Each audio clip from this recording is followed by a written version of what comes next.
Lawbreeze and Gentlegrams, in today's episode of Lawbrie in Gentleland, it was the night of the 19th, silence in the air until the balding, bearded, belligerent, boneheaded, braided buffoon had his worst statement to declare. In a move unprecedented by the rest and far from his best, one use of AI afforded Aubrey to unite the West, making Pac roll in his grave with this disgrace of a track. So let's review the 1-year anniversary of Tailor Made and take it back to that. I study rap battles for a living. Now, Lawbreeze and Gentlegrams, many people debate on what Drake's worst move was throughout this entire battle with Kendrick. Was it the Heart Part 6? Was it his rapping like you're trying to get the slaves free bar on Family Matters? Was it Tailor Made freestyle? Was it just that Kendrick is such a strong MC that Drake stood no chance no matter what? Or was Kendrick's victory the result of Drake's own miscalculations? That's the real question here, right? Did La Brianna the Marilyn Monroe v. Ho, the Canadian Katy Perry, carve out his own corpse, his own casket? Many people would argue that he gave Kendrick the ammo needed to get the job done. This was very different than his battles with Pusha T and with Meek Mill. For some reason, in this battle with Kendrick, Drake thought that utilizing social media and the internet, and of course AI, would sway public opinion to favor Drake. He really thought he control his way out of this online. He went from calling Meek Mill out to having Twitter fingers to going on a harassment campaign on Instagram, basically begging Kendrick Lamar to drop, taunting his manager who lived a very private life before Drake posted his face on his Instagram account. We know he was distracted, not aiming specifically at Kendrick, but trying to attack 20 people at once, so he was also trolling Rick Ross, flying out Rick Ross's ex-girlfriends to concerts, quoting Nav lyrics in his captions, making all these passive-aggressive, subliminal, petty captions on Instagram, not really getting his head in the game. And someone had pointed out that he even posted this on Instagram before dropping Tailor Made. Kendrick, when you go respond, we're waiting. K-Dot, we're waiting. When you go respond, are you scared of Drizzy? K-Dot. So, if you guys have not been keeping up, essentially we will be reviewing the context and the lyrics behind every single diss track on their 1-year anniversaries that came out from this Kendrick and Drake battle. We've already touched on Push-Ups, 7-Minute Drill by J. Cole, and of course, the verse that started it all, Like That by Future, Kendrick, and Metro Boomin. So you guys can check those out. I'll leave the links in the descriptions for those videos. And today, we will be looking at everything that led up to Tailor Made Freestyle. Possibly the nail that Drake handed to Kendrick to screw on his coffin. I say that because I genuinely believe that this song alone did more damage to Drake within this battle than anything that Kendrick Lamar could have said in a diss song. And we'll review the track, all the repercussions behind it, and you guys will see what I'm talking about. First, we gotta dissect how miscalculated and oblivious and narcissistic and egotistical and delusional Drake really was throughout this time. First of all, he's using the tactic of going back to back, right? This was something he did in the Meek Mill beef, something we probably would have seen in the Pusha T beef if he was dumb enough to continue battling Pusha T. And while other artists have done it in past rap battles, I do believe it is something he popularized on a mainstream level by titling his second diss song against Meek Mill as Back to Back. You'll see how Kendrick uses Drake's own strategy against him later in this battle as we approach the 1-year anniversary of course, all the other diss tracks, but Drake was attempting to do the same thing here. And Kendrick's silence left Drake in, I would call it, an uncomfortable position. Because on the one hand, Drake was gassed up with this false confidence that Kendrick's silence was weakness, right? We had saw Kendrick take about 5 years off between Damn and Mr. Morale in terms of solo albums, and we were approaching another 2-year gap between Kendrick's last solo album and his next one. So if you didn't follow Kendrick's career closely, it wouldn't have been that crazy to think that maybe Kendrick wasn't fully prepared for a sparring match that didn't just test the best MC, but also challenged who can come up with the wittiest responses and who can drop the most amount of work in the shortest amount of time. And at this point, again, Drake is in the lead, right? Because he has Tailor Made Freestyle. If you know Kendrick, then you know his silence is most definitely not weakness, but obviously Drake didn't study his opponent well enough. And he probably went off rumors of the fact that Kendrick had a diss song in the tuck for the last 4 years and probably thought to himself, based on the vulnerability expressed on a Mr. Morale, Kendrick wasn't in the right spot to actually compete on the same aggressive playing field that Drake was ready to be on. Because Drake had been dropping songs back to back to back, albums back to back for the last damn near 15 years, right? he was ready to dump hot piles on top of hot piles of absolute trash diss tracks on his fans because, I mean, it's very easy for him to concoct these quick, cheap, formulaic records, right? So while it's like, at this point, the 10th day that Kendrick is absolutely silent between Push-Ups and the next record we hear from Drake, Drake is probably again taking that silence for weakness. But at the same time, I say Drake was in an uncomfortable position because on the one end, he has this false confidence that Kendrick is, kind of confused, doesn't really know what to do, and that's why he hasn't said a word this entire time. But on the other hand, it was probably an internal conflict because even if you're not a deep Kendrick Lamar fan, you're very aware of his skills as a technical MC. Kendrick is not in the public light. He's often silent unless he speaks through his music. His music is his superpower, and Drake was probably well aware of this after seeing, a young Kendrick go on tour with Drake and quickly get onto the same stature and level as him by dropping an album as prolific as A Good Kid, Mad City, and then really getting on the same playing field once he dropped Control, putting them in the exact same category. It took Kendrick a lot shorter of a time than it did for a J. Cole, a Future, whoever you want to put, to catch up to Drake's level. And Kendrick did this by just letting the art speak and only dropping what he felt and when he felt would properly serve him and his artistic integrity, right? So Drake is probably looking at this silence like a double-edged sword. On the one hand, he's thinking Kendrick is a little rusty. His pen is a little rusty, right? He hasn't really dropped albums consistently. Unlike Drake, he's probably not in the studio every single day, day in and day out, focused on making an album, every 6 months. So again, that silence could represent a lack of preparedness, a lack of confidence, overall weakness or rustiness in his pen. But at the same time, that silence could simply represent the fact that Kendrick was cooking. And he wasn't just cooking one record, he was cooking a master plan. That's what we would find out later, right? But look at the differences in terms of social media usage and internet usage in general throughout this entire battle, because I think it's very important, right? In the digital age we live in 2024, with two of the biggest rappers of this generation, or scratch that, the two biggest rappers of this generation, you can't just win this battle with good bars. You need the people on your side. And where do the people reside? If you're looking at 2025, they reside in the Instagram, TikTok, YouTube, or Twitter enterprise. Let me stop with the rhymes. Either rapper, whoever wanted to win this battle, had to win it on social media. They couldn't just win it off the strength of their bars, right? Obviously, at the core, public opinion is going to stem from the quality of the music. But what I'm trying to say is your victory is reflected by the public discourse, right? What the people are saying. Are they saying that Kendrick unanimously won? Or are they saying that Drake unanimously won? This is what decides the true legacy or outcome of this battle long term, right? So they both had to utilize social media in a way to portray themselves as the victor, right? Drake thought the smart approach would be put Kendrick on this time clock, make it an entire meme across the internet that it's been, 17 days since Kendrick has replied to Drake's diss track, troll his manager, troll his team, act like you're sitting there yawning, bored, waiting on your couch for someone to finally answer your warning shot of push-ups, and then act like you have this huge red button, post all these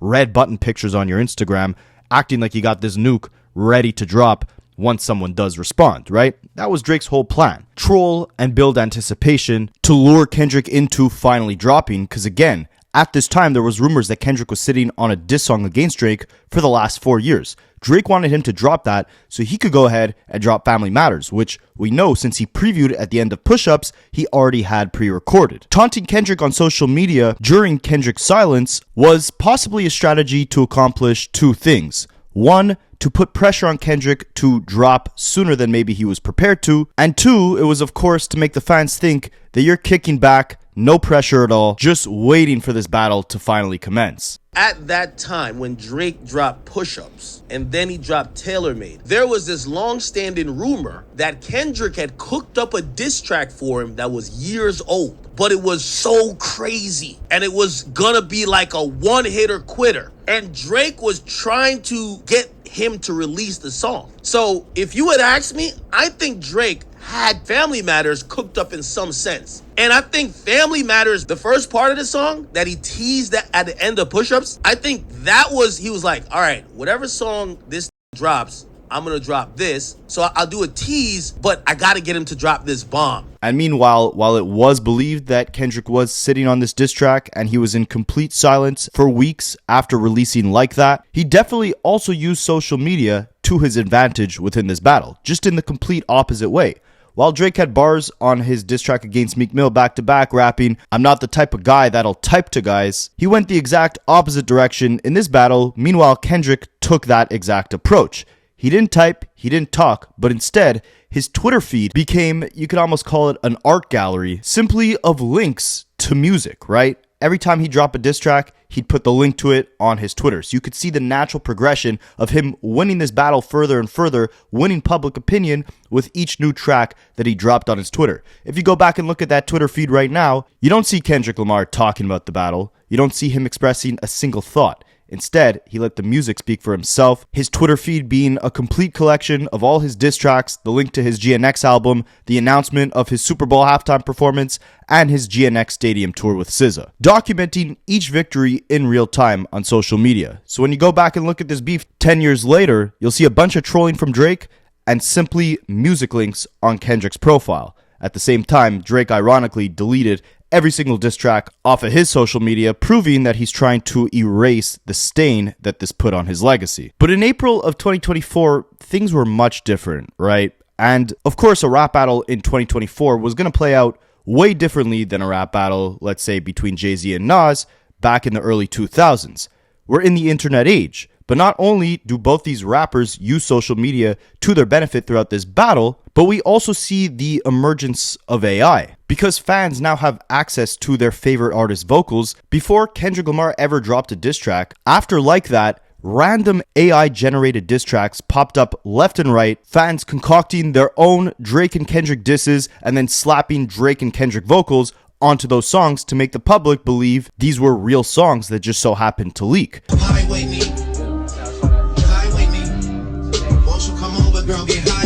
No one knows if they're real or if they're AI. So if you haven't been keeping up, this weekend, a Drake song mysteriously just leaked online where he was dissing Kendrick. And at first, everyone was confused whether or not it was AI because the sound quality was very low. Now, since then, we haven't heard a thing from Kendrick until earlier today when a new diss track dropped where Kendrick is seemingly responding to Drake and J. Cole. Now AI is so strong that you don't even know if it's your favorite rapper rapping or if it's just some random guy in his basement who put Drake vocals on top of his raps. And then we saw push-ups, which changed the entire narrative, right? And I covered this at length in my 1-year anniversary video of push-ups. I'll link that in the description, but essentially the demo version of that song leaked and it sounded extremely robotic, extremely monotone, unfinished. It almost sounded like AI. No one knew if this was really Drake or if it was fake. I could never be nobody #1 fan. I'm out in Tokyo because I'm big in Japan. I really think a writer leaked the first version of Push-Ups. Like a writer pitched it to him. They wrote the song and they did it in the AI. You know, they pitched their voice for AI so they could use his inflections, and then they pitched their voice to Drake's voice using AI. So they sent him the version of the record that they wrote. He took it, covered it, and finished the production at that excellent level that OVO does. And then he leaked the real version to DJ Akademiks, and the world knew what was up. And it's funny because the same day he released Tailor Made was 6 days after the first version of Push-Ups leaked, and it took him 6 full days to get that song onto streaming platforms. The same day he released Tailor Made was the same day he finally confirmed that Push-Ups was not AI, it was real, and he put it onto Spotify and Apple Music. And it was on that day, once he finally decided to claim that song, that Drake started going crazy on social media. Not only trolling on Instagram, but utilizing AI in the most distasteful way we have ever seen, right? There's a lot of ethical questions behind AI. For a while, I didn't fully understand it, if I'm being honest. And it was for one reason. I heard a Kanye AI remix of Baby Keem's song Scars, which was inspired by Kanye's 808s and Heartbreak era. Don't saturate my life for some mistake that cannot bow. It sampled the song Love Lockdown off that project. It's this beautiful, vulnerable record that sounds perfect with Kanye West's vocals on it, because obviously the song was inspired by 808s and Heartbreak. Why are the choices that I made leave me with scars? We haven't gotten that type of sound from Kanye in so long. But when you slap those Kanye West AI vocals on top of this Baby Keem song, it takes you right back to 2008, captures that feeling to a T, and as a result, thanks to AI, you get the most beautiful sounding Kanye West song that we've heard in years. I ask God, what is life you gave so long? So to me at the time, I definitely saw the dangers of AI, but I also saw the benefits, right? Of course, AI takes away that human element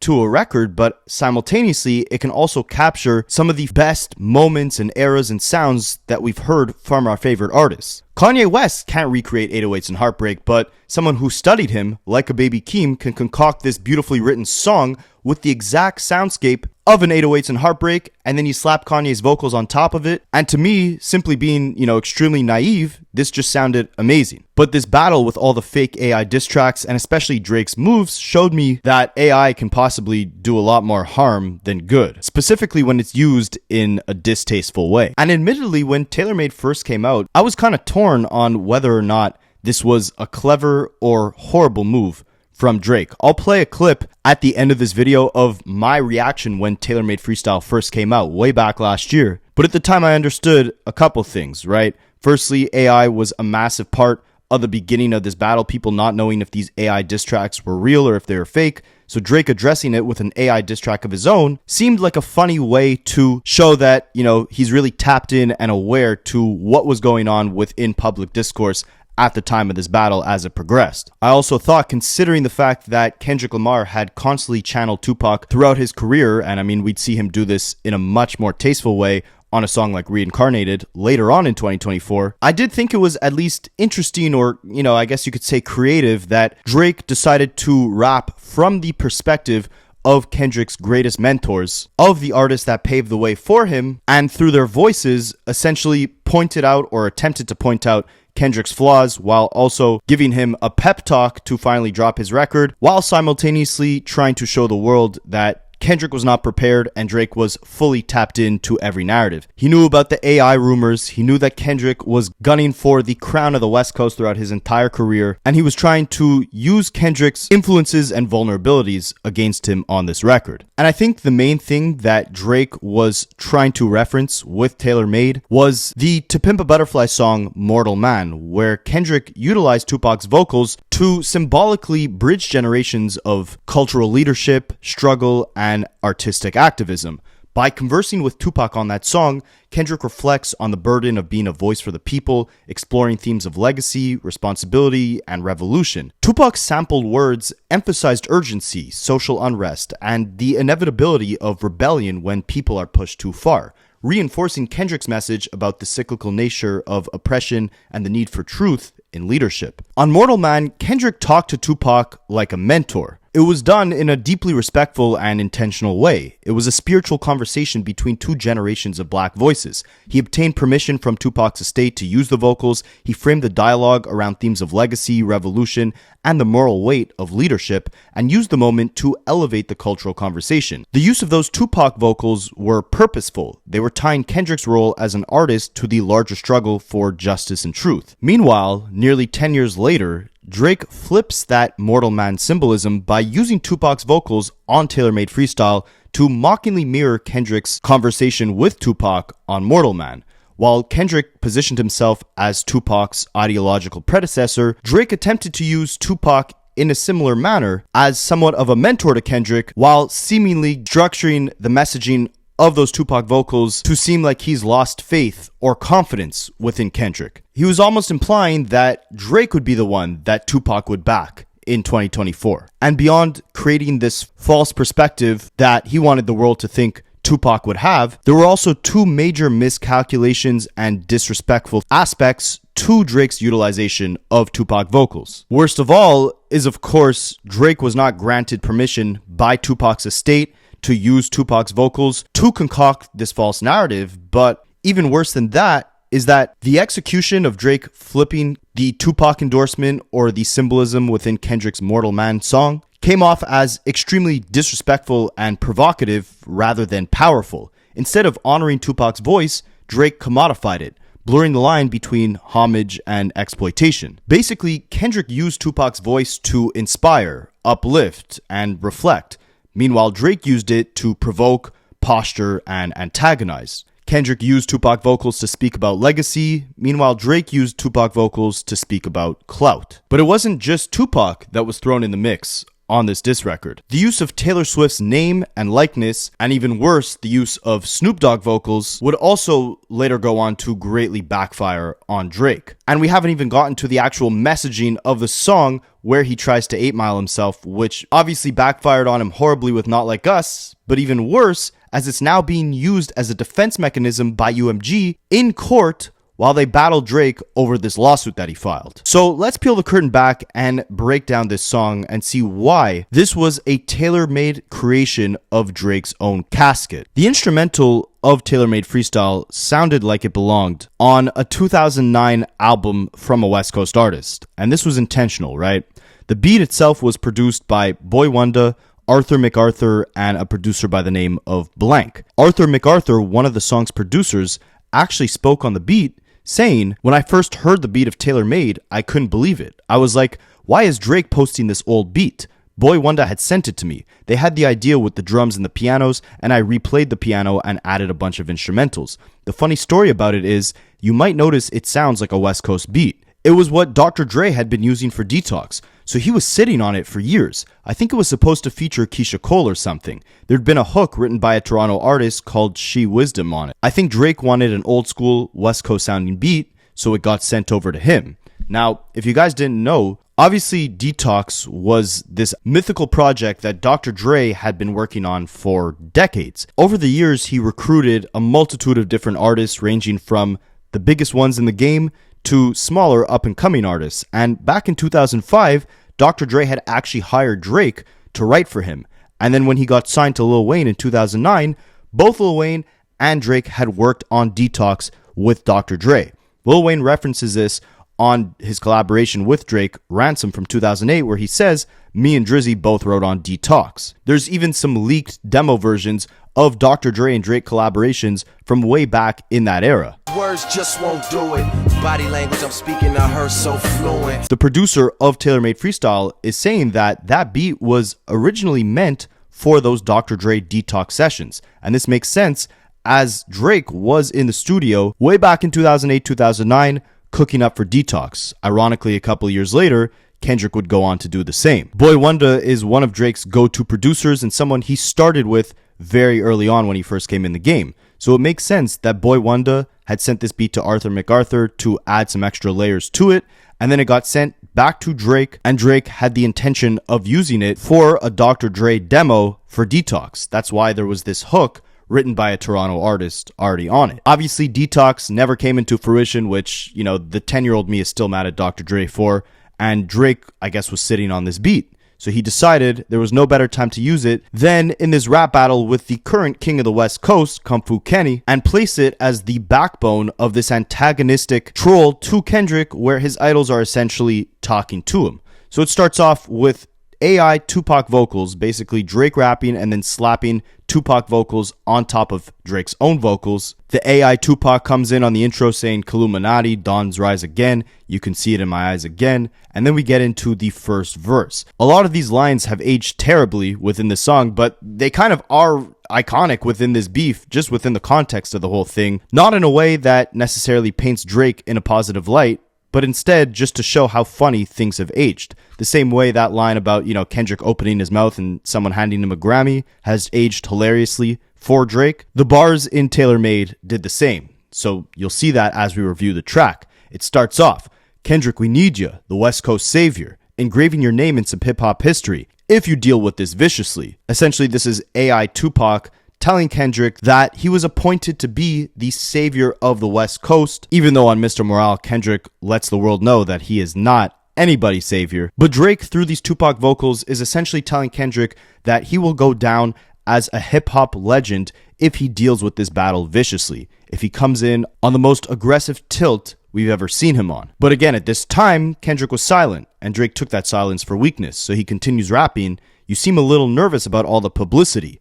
F this Canadian light-skinned dot. We need a no-debated West Coast victory, man. Call him a B for me." Again, kind of picking up where Kendrick left off on the narrative of Mortal Man, where Tupac was this mentor-type figure to Kendrick, except obviously Drake does it in a way more shallow way to try to paint himself as the victor. Telling Kendrick, come on, like, we need you to save the West Coast right now, but you seem a little nervous. And then we get the worst aged line in this song by far. This is again the line that UMG is using in their defense against Drake's lawsuit, as he's calling them out for attempting to defame his name by spreading the message that he is a PDF. UMG has clapped back and said, in Drake's diss song Tailor Made, where he uses Tupac vocals to talk to Kendrick, Drake raps from a perspective of Tupac saying, talk about him liking young girls, that's a gift for me. Proving that this was a rumor weeks before Kendrick ever made Not Like Us. What Drake is referring to is the Joe Budden podcast, right? Because he raps the next bar saying, I heard that on the Budden podcast, it's gotta be true. Because at the time, Joe Budden had given Drake a lot of criticism for his most recent album, For All the Dogs, saying that Drake was too involved with young girls. Drake went off on Joe Budden saying, I don't care if he criticizes my music, but I don't like him painting this narrative that I'm into younger women. Even though Joe Budden said, the reason why I said that is because I heard it from your songs directly. On that For All the Dogs album, you were talking about, I was with this girl, she was 21, she was still a savage. On that same project though, Drake makes reference to not messing with Millie Bobby Brown.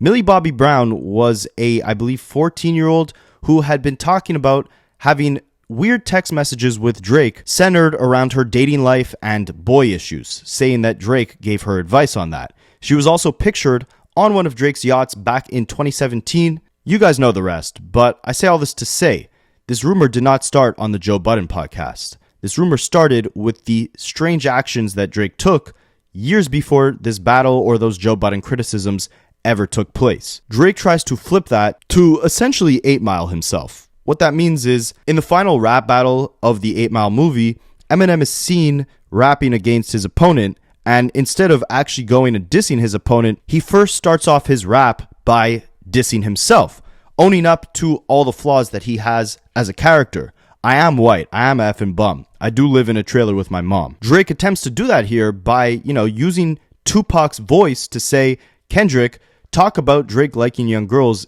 in your diss track. I heard that on the Joe Budden podcast, so that rumor has to be true. Where Drake failed miserably is that this wasn't just a rumor, again, that boiled from the Joe Budden podcast. This was a long-standing rumor that stemmed from Drake's own strange actions. So when Kendrick used that in Not Like Us, there was a lot of merit to it based off the actions that Drake had committed in the past. You can 8 Mile yourself by discussing, character flaws, right? I'm this Canadian who grew up in the suburbs who cried about my mom not making me a tuna sandwich. That is genuinely something that Drake did. I started off as an actor who got bullied in high school. I wasn't the cool kid. Now I'm playing this fake mob boss persona, this phony Montana character, and it's hard when you see the duality of who I was when I first came into the game. That's a fair criticism about your personality that, if you owned up to it before Kendrick could say anything, might have removed some ammo from his chamber. But to put the idea in the universe that something Kendrick should use in a diss song is the fact that there's rumors of you being involved with younger women, younger girls, I should say, not only single-handedly adds validity to those rumors, since it's actually you directly, the source, that's acknowledging it, but you're not providing any proof that those rumors are baseless. You're just saying that they stem from the Joe Budden podcast, which they obviously didn't, because Joe's criticisms of you and him referring to that only stem from your own music, your own messaging of the Millie Bobby Brown issues and the 21-year-old girls. So now to double down and say, hey, Kendrick, talk about me liking young girls on your diss track, only lets the world know that this was something you've been suffering with as a deep insecurity and something you've been aware of for a very long time now. But anyways, we'll continue. The Toronto Tupac continues rapping. They told me the spirit of Machiavelli is alive in a guy under 5'5", so it's gotta be you.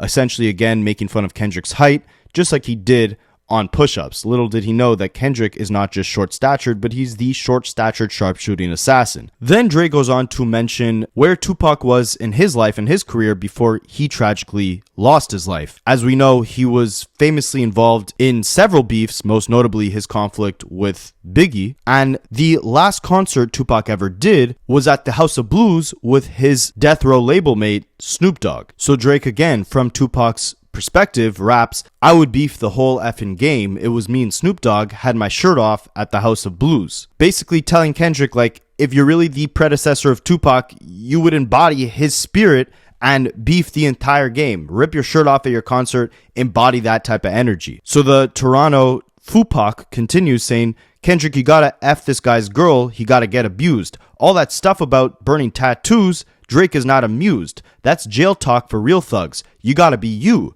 Gotta leave this mother effer broken and bruised before we really lose. Here he's referencing Kendrick's bar on Like That where he says, I'm snatching chains and burning tattoos, it's up.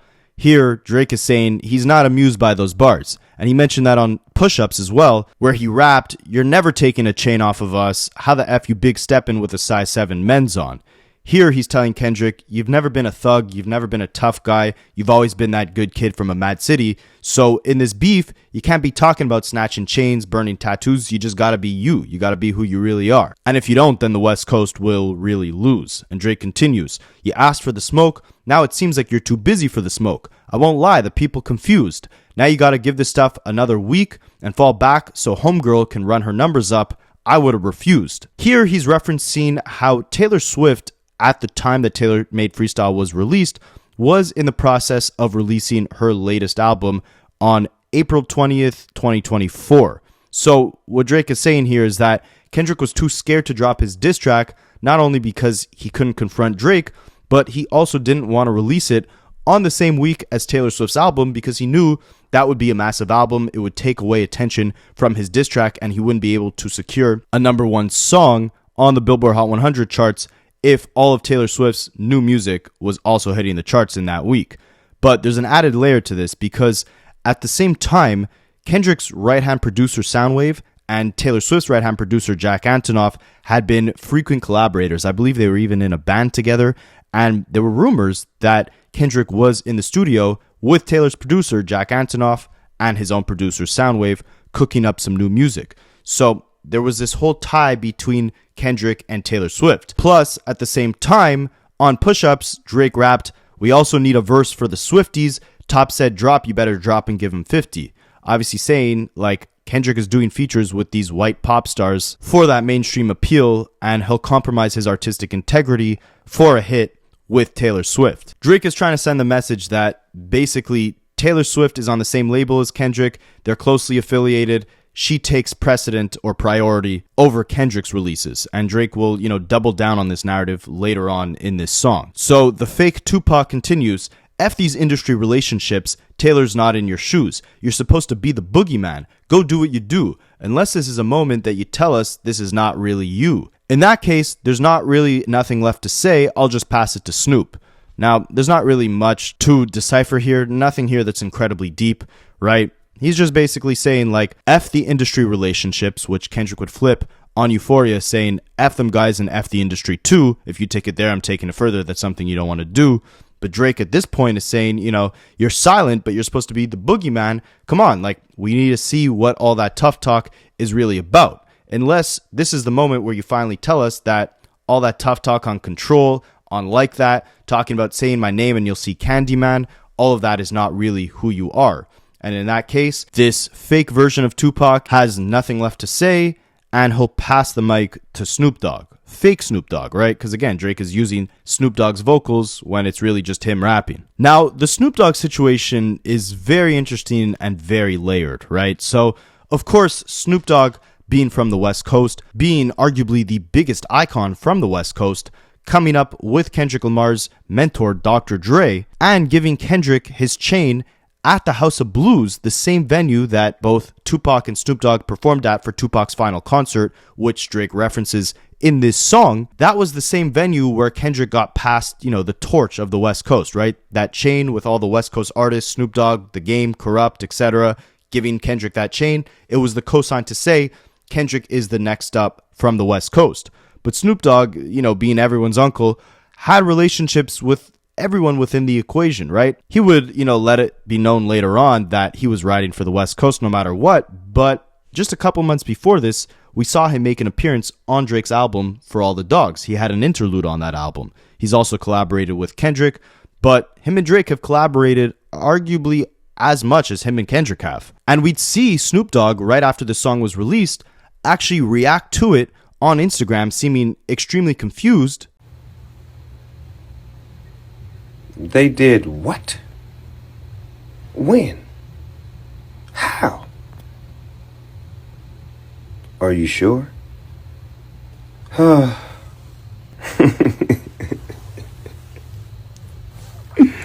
Why off? Everybody calling my phone, blowing me up. What happened?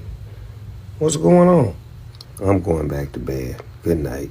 But simultaneously, that confusion didn't seem to be stemmed in anger, because 8 days later, Snoop Dogg would post again on his Instagram story a compilation of different pictures of Snoop Dogg and Tupac with the Tailor Made freestyle playing in the background and the caption saying 90s hip hop forever. And keep in mind, Snoop Dogg posted this before Kendrick ever released a diss track, right? And months later, Kendrick would make reference of this in his own song Whacked Out Murals, where he said, "Snoop posted Tailor Made, I prayed it was the edibles. I couldn't believe it, it was only right for me to let it go." Snoop Dogg would respond to this with a tweet saying, "K. new album GNX is fire. It was the edibles. West West King." He would also do an interview clarifying that it wasn't him that posted the song, but instead the, social media manager of Snoop's seltzer brand, Gin and Juice, who used the song in a promotion of the product and tagged Snoop's Instagram account with it.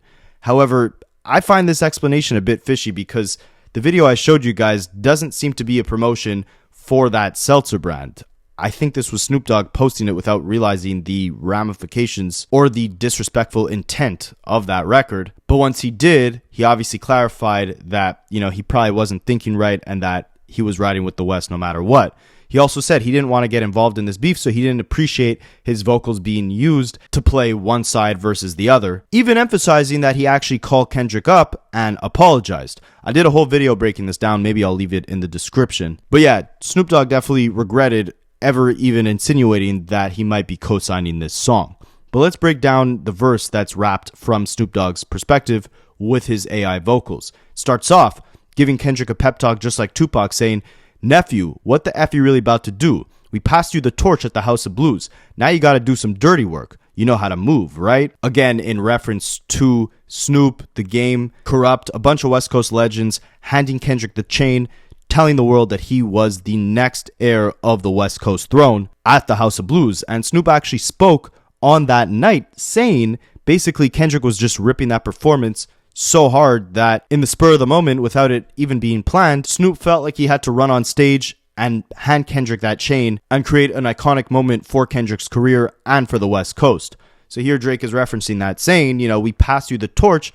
You got to do some dirty work now. You got to show that the West is still on top. And then he goes back to referencing that Kendrick is, again, this good kid from a mad city, saying, "I know you never been to jail, orange jumpsuits and shower shoes, never shot nobody, never stabbed nobody, never did nothing violent to no one. It's the homies that empower you." And I think this was another horrible angle that Drake used throughout the entire battle, right? Trying to paint the narrative that Kendrick was a fraud, that he was representing something that he wasn't. Even on Family Matters, saying, "You know who really bang a set? My guy YG or Chris Breezy or Chuck T." Kendrick has made it very known in his own music that he comes from a harsh environment, but he was always trying to break those generational cycles. So Drake saying here that the homies empower him because they were the ones that were violent is the exact opposite to what Kendrick has been saying throughout his entire career. He was trying to empower the people around him by helping them escape their lives of violence or poverty. But Drake took that as Kendrick rapping like he's trying to get the slaves freed, right? He's saying Kendrick is a facade when he's talking tough because it's the homies around him that were the ones that were really about that life. Kendrick was never the tough guy, but instead tried to break those cycles of oppression within his neighborhood. But again, Drake takes that as rapping like he's trying to get the slaves free, basically giving Kendrick the alley-oop in this battle to show the world that Drake has never been a part of the essence of hip-hop culture. He doesn't understand the struggle of people that came from Kendrick's neighborhood and how hip-hop was used as a vessel, as a form to help them escape from that poverty, from that struggle. And Drake instead commodifies it, cosplaying as an individual who was from that type of life, but showing in these bars that he doesn't truly understand it. You never been in jail, you never wore an orange jumpsuit, you never shot nobody. Kendrick has made that very known throughout his entire career, that he was always trying to escape that he had a support system like his father who kept him in check, who made sure he wasn't out living a life of crime. And as a result, that's why Kendrick is now empowered, and that's why he's able to now empower the people around him. I mean, Kendrick literally rapped, "I'm just a good kid from Compton that wanted to rap, weighing my options, pick up a Bible or a strap. I never killed a man, never sold any crack. All I ever did was try to keep my city on the map." I mean, even on Like That, right? He's talking about got 2 T's with me, I'm snatching chains and burning tattoos. He's talking about his bodyguard being there with him to help him do the dirty work. But when it comes to picking up a pen, that is where Kendrick is most lethal, and that's obviously what Drake did not understand. But he continues with the Snoop Dogg perspective, "But still, you gotta show this effing owl who's boss on the West. Now's really a time to make a power move, because right now it's looking like you're writing out the game plan on how to lose, how to bark up the wrong tree and then get your head popped in a crowded room. The world is watching this chess game, but are you out of moves? You know that the DOG never effing doubted you, but right now it seems like you're posted up without a clue on what the F you're about to do." Again, simple bars, nothing to really dissect here. All I could say is this was a prime example of Drake taking Kendrick's silence for weakness. And then we get into the actual Drake verse from this song, right? First you had Drake rapping with AI Tupac vocals, passing it on to Drake rapping from Snoop Dogg's perspective with Snoop Dogg AI vocals, and now we have Drake rapping from his own perspective with his actual vocals. So he starts off, "Yeah, Unc, that's the truth. I'm definitely about to come around the Lang Gang and let my effing bowels move." The Lang Gang is Kendrick's record label, PG Lang. Drake is saying here he's about to, take a crap on them. "Crapping on you guys from a whole different altitude. High up in the sky like I'm Howard Hughes. The first one really only took me about an hour or two. The next one is really about to bring out the coward in you." What he's saying here is that Push-Ups only took him an hour to create, and the next one is going to bring out the coward in Kendrick, and that would be Family Matters, right? Again, he previewed that at the end of Push-Ups. He already had that diss track concocted. Drake thought that Kendrick had a diss track in the cut for the last 4 years. Basically, his game plan was he wanted Kendrick to drop that record, thinking Kendrick only had one, and then he thought the red button, the big bomb, would be Family Matters. He thought he would drop that after Kendrick finally responded, and then that would be the end of the beef. Obviously, horribly miscalculated, and the fact that he says Push-Ups only took him an hour or two is ridiculous because A, it took him damn near 6 days, almost a full week, to get that thing from being leaked to actually being released on streaming platforms, and there were a lot of rumors, which again I touched on in my 1-year anniversary breaking down Push-Ups, that song was actually written by a ghostwriter because the original version that leaked sounded like it was AI vocals. And a very strategic move would be to have a ghostwriter write the demo version or the reference track of that song and then put it in Drake AI vocals so that the whole world would never know that it wasn't Drake who actually wrote it. So it's funny to think he's saying it really only took him about 2 hours to make that song. And it's like, yeah, because you didn't write it. It was your ghostwriters who wrote it. But this is all alleged, all right, Drake? Don't sue me here. But so he's saying, like the first one only took me an hour. The next one is what's about to, end your career or end this battle. And then he continues rapping, but now we gotta wait an effing week because Taylor Swift is your new top. And if you're about to drop, she's gotta approve. This girl really about to act like you're not in a feud. She tailor-made your schedule with Ant. You out of the loop. So again, referencing the fact that Taylor Swift was about to drop an album and that's why Kendrick was not dropping his diss track. Basically saying, he's got these industry connections with Taylor Swift. The Swifties need a verse. Kendrick is there to concoct it. And when she's about to drop her album, Kendrick moves on her schedule. This line always kind of confused me because I don't understand the angle, right? Why would Taylor Swift be his new top? When he says his new top, he means Top Dog Entertainment. That was the record label that Kendrick was formerly on. And what I find so interesting about all this that no one seems to talk about, which is such a financial W for Kendrick throughout this entire battle, is this whole big break that Kendrick took between Damn and Mr. Morale. Again, while people took that silence for weakness, Kendrick was actually concocting the financial structure of the next leg of his career. That was him leaving TDE, Mr. Morale being the last Kendrick album on that label, and building up PG Lang to where Kendrick would now release all of his future music. In Drake's lawsuit, where he's suing UMG over defamation of the song Not Like Us, saying that diss song ruined his reputation, he also reveals the contract structure that Kendrick now has with UMG, stating that Kendrick has a licensing deal with them. Top Dog was under Interscope, which is a record label under UMG. Kendrick's music used to be owned by Top Dog Entertainment. It's now owned by PG Lang, a company that's owned by Kendrick Lamar, meaning that all the diss records from this beef, Not Like Us, which was, the fastest song to hit 1 billion streams, broke all these charting records, did all these numbers, literally produced $7 million in revenue just in 2024 alone. That song and all the other diss tracks and GNX, all the future music that Kendrick Lamar releases after Mr. Morale and the Big Steppers is owned by him. The masters are owned by Kendrick Lamar and PG Lang.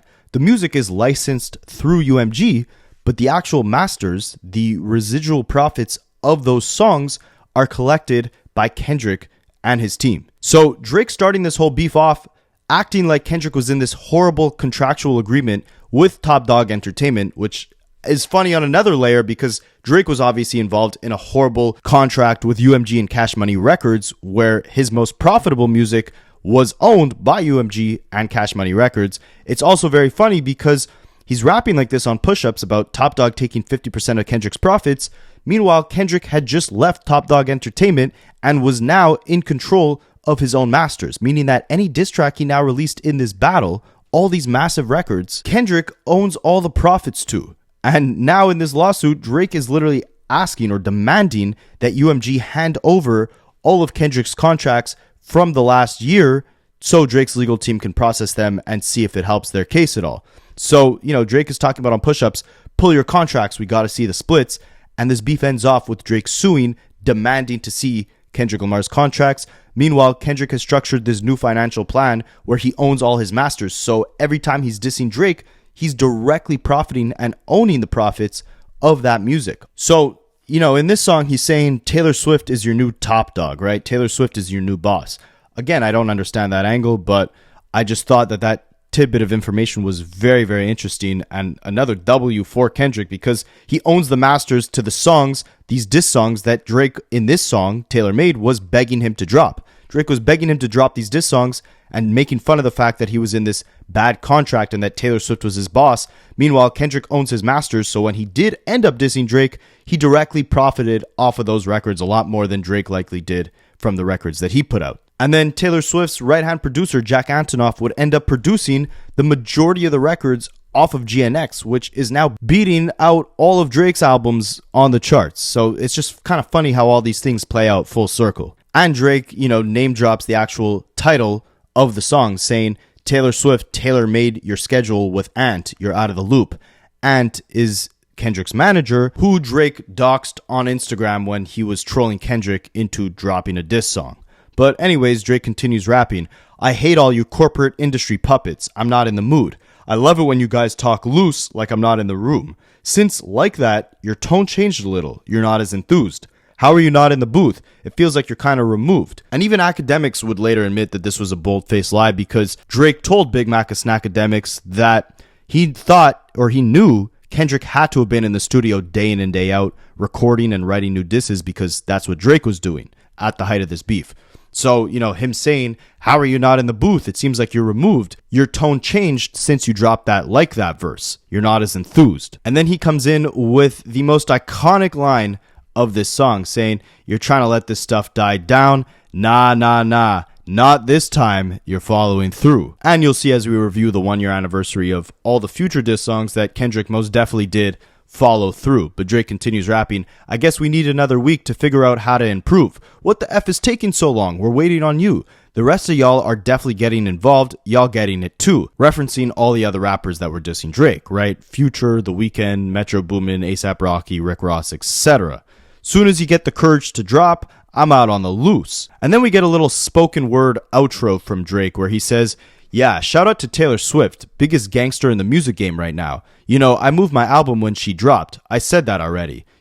She's about to milli run through a milli rock on your head top. And I think this song was Drake projecting his own insecurities of Taylor Swift's success because he admits here that when Her Loss was supposed to be released, he actually pushed the album back a week because he found out Taylor Swift was dropping and he knew she would secure that #1 spot and Drake wouldn't get it. And it's ironic because now on the charts, Drake is fighting with songs like Nokia to hit the top of the Billboard charts, but the one song that's blocking it from hitting the top of the charts? It's Kendrick's song Luther. Just ironic how things play out here, right? He's making fun of Kendrick, saying that Kendrick is scared Taylor Swift will block him from the #1 spot, and that's why he's not dropping his diss track. Meanwhile, now, Kendrick is blocking Drake from that #1 spot. also making fun of Kendrick's contracts. Now he's begging for Kendrick's contracts in this lawsuit, and Kendrick owns all the masters to all these massively successful diss records that he concocted against Drake. But Drake continues in this spoken word outro saying, Taylor Swift's got the whole PG Lang on mute like that Beyonce challenge. Y'all boys quiet for the weekend like, Dot, I know you're in that New York apartment. You're struggling right now, I know it. In the notepad doing lyrical gymnastics, my boy. You better have a mother effing quintuple entendre on that diss track. Some stuff I don't even understand. Like, that stuff better be crazy. We're waiting on you. And, I mean, just listen to how confident Drake sounded here and how horribly that outro alone would age, right? Like begging Kendrick to drop and saying, you better have stuff on there that I don't even understand. We're waiting on you. And then he comes out with this song that Drake has to sue over. And it's just amazing to look back on this moment, right? Not only because, you know, what a fun time in hip hop, right? When we were just awaiting what Kendrick's master plan would be, hearing Drake, you know, troll him. And I mean, at this point, right? Like you could argue that Drake maybe had the lead from a perception standpoint. We hadn't heard a word from Kendrick since he dropped that warning shot on Like That. Meanwhile, this was the second record Drake just dropped in less than a week, and he was relentlessly trolling on Instagram, begging Kendrick to drop, making it seem like he was confident that he had a red button, and Kendrick was spiraling and had nothing. This diss track would end up backfiring massively on Drake, right? Not only with Tupac's estate threatening to sue Drake if he didn't take the song down because of how disrespectful it was to use Tupac's vocals and rap as if this was all from Tupac's perspective, but this song would simultaneously unite the entire West Coast once Kendrick Lamar released Like That, as Drake blatantly just disrespected the biggest legend from the West Coast and also disrespected their heritage, rapping bars like, you know, Kendrick, I know you never been a thug, you never been in orange jumpsuits, you never shot nobody, but it's the homies that do that empower you. Trying to chalk up, you know, the culture around Kendrick to being rooted in gang violence and crime and stating that that's what empowers them, right? And as a result, Kendrick on Not Like Us and Euphoria calling Drake out for blatantly misrepresenting the essence of the culture and not understanding the very art form that he's generated so much success off of, not only painted Drake as if he's a con artist of the culture, but Kendrick and Drake through this song showed that Drake had no problem with shamelessly disrespecting the legends and the essence of the very music and art that he profited so heavily from. What was an attempt at a blatant troll turned into take a significant toll on Drake's reputation in the public poll. Now, when the song first came out, again, I was very confused on it, but I think I had some takes that actually aged pretty well. So I want to play you guys, you know, what my thoughts were when this song actually first came out. And again, keep in mind, we haven't heard from Kendrick at this point in the beef, right? So the way I'm talking here, I'm kind of predicting, like, at the very least, what I thought Drake was getting himself into, which was something I thought Drake would deeply regret. I'm going to play you guys this whole thing, you know, shamelessly, and let me know what you think aged well and what aged horribly, because I do think some of what I said here definitely aged horribly.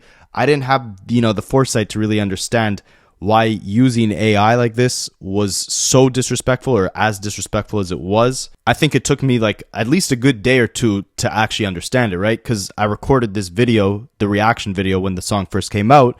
I recorded it about an hour or two after the song actually came out. So again, at the time, I thought it was, in a way, kind of a creative way to rap from Kendrick's idols and mentors' perspectives. But once you sit with the lyrics a bit deeper, you realize that it's in horrible taste, and Drake had a blatant misunderstanding of what Kendrick and the culture represent. Guys, Drake might be the most intelligent specimen in the rap game. What he just did on that diss track he dropped last night was beyond hilarious. We're gonna dive into what he said on the diss track. But I'll be honest, Drake might have backed himself in a dangerous corner here, because if Kendrick is active in this beef, which I think he will be, like, he's gonna take the crown no matter what. He's gonna destroy Drake. There's been rumors that he's had a diss track in the cut for the last 4 years waiting to drop it. I don't know what he's waiting on, but Drake tonight just did something we've never seen before. With all this talk about which diss track is AI, which one is real, no one knows. Drake just pulled the funniest move that's probably ever existed in a rap beef. He basically wrote a diss track, put Tupac and Snoop Dogg's vocals on it through AI, and released it as if it's like Tupac and Snoop Dogg talking to Kendrick on this track. Now, I don't like how the goalpost changes right after Drake drops. Let's not forget that when Kendrick put out Like That, it took Drake 3 weeks to respond. Like, J. Cole had enough time to put a diss track out and apologize before Drake even mentioned this beef. But to me personally, I don't like this whole thing of,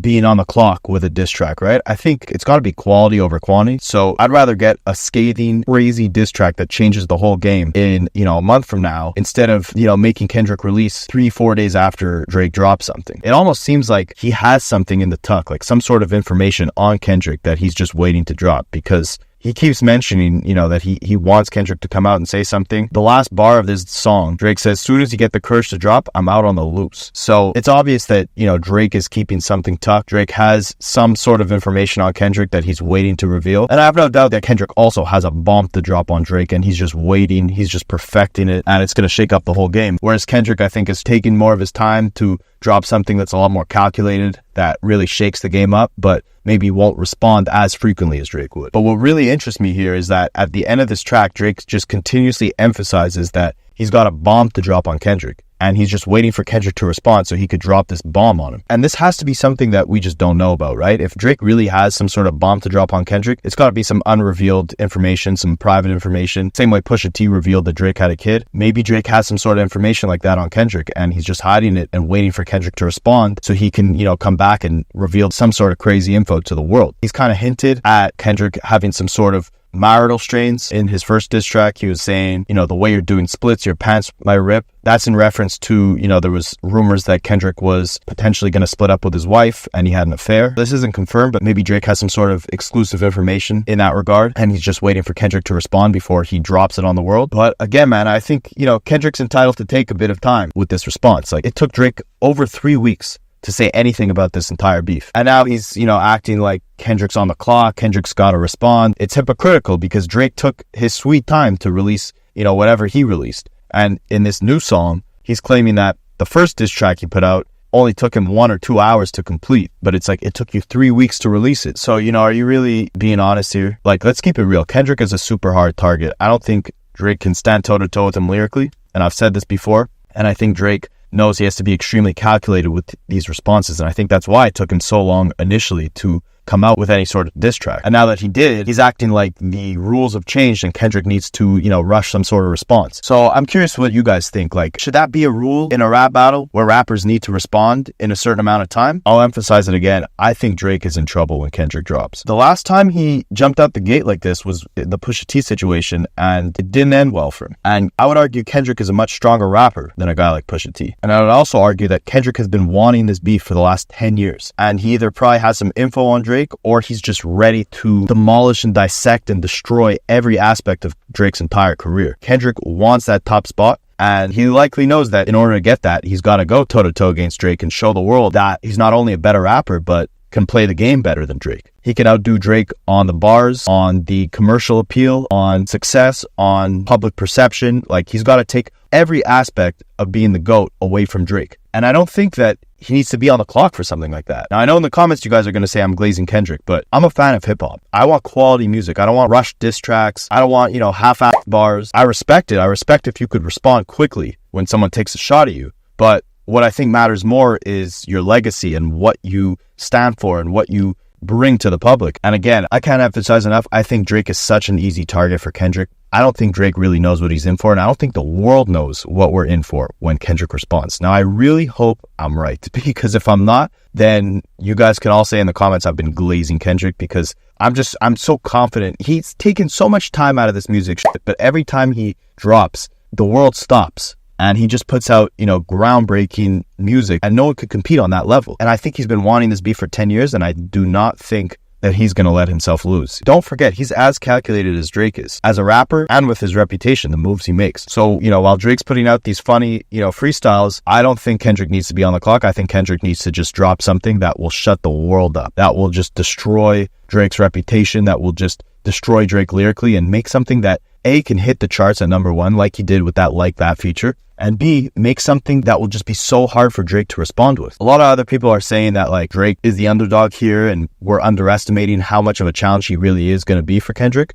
But I don't know, man. I think based off what we've seen in the past with guys like Pusha T, based off the lyrical monster that Kendrick is, I don't think Drake stands a chance. And I'm just super excited to see what Kendrick's next move is going to be. But let me know in the comments, who do you guys got? Drake or Kendrick? Or AI, Tupac and Snoop Dogg? Or Taylor Swift? So let me know what you guys think. Did my takes here age well? Did they age horribly? Of course, we would get Euphoria just about like 12 days after this song as being the next song within this battle, which would really kick things up to the next level. So stay tuned in about 12 days for me to break down the 1-year anniversary of Euphoria, which in my personal opinion is the best track to come out of this entire battle, the one that I go back to the most. So I'm very excited to break that one down with you guys. And in my opinion, like, Tailor Made freestyle was the worst move Drake made throughout this entire battle. It gave Kendrick a ton of ammo. It aged horribly. It was a blatant disrespect of Kendrick's hometown, of the very culture that both Drake and Kendrick have profited and gained so much from.